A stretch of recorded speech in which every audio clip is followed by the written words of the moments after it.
Paul aux Thessaloniciens, chapitre 2.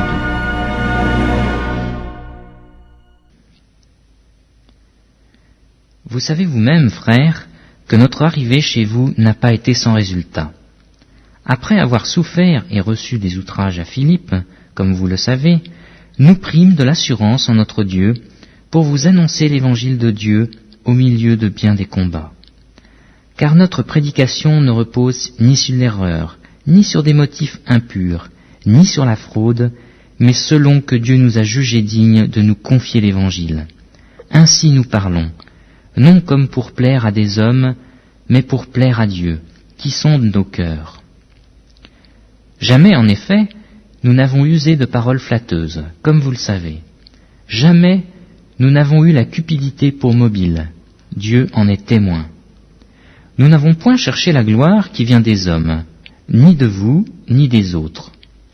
Nous aurions pu nous produire avec autorité, comme apôtres de Christ, mais nous avons été pleins de douceur au milieu de vous.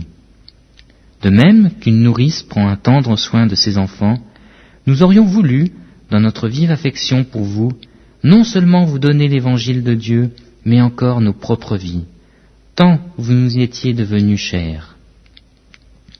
Vous vous rappelez, frères, notre travail et notre peine. Nuit et jour à l'œuvre, pour n'être à charge à aucun de vous, nous avons prêché l'évangile de Dieu. Vous êtes témoins, et Dieu l'est aussi, nous avons eu envers vous qui croyez une conduite sainte, juste et irréprochable. Vous savez aussi que nous avons été pour chacun de vous ce qu'un père est pour ses enfants, vous exhortant, vous consolant, vous conjurant de marcher d'une manière digne de Dieu, qui vous appelle à son royaume et à sa gloire. C'est pourquoi nous rendons continuellement grâce à Dieu, de ce qu'en recevant la parole de Dieu, que nous vous avons fait entendre, vous l'avez reçue, non comme la parole des hommes, mais ainsi qu'elle est véritablement, comme la parole de Dieu, qui agit en vous qui croyez. Car vous, frères, vous êtes devenus les imitateurs des églises de Dieu, qui sont en Jésus-Christ dans la Judée, parce que vous aussi, vous avez souffert de la part de vos propres compatriotes les mêmes maux qu'elles ont souffert de la part des Juifs.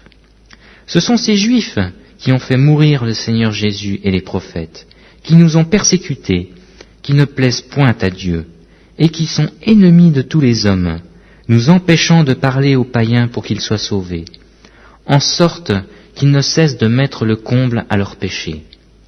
Mais la colère a fini par les atteindre. Pour nous, frères, après avoir été quelque temps séparés de vous, de corps mais non de cœur, nous avons eu d'autant plus ardemment le vif désir de vous voir.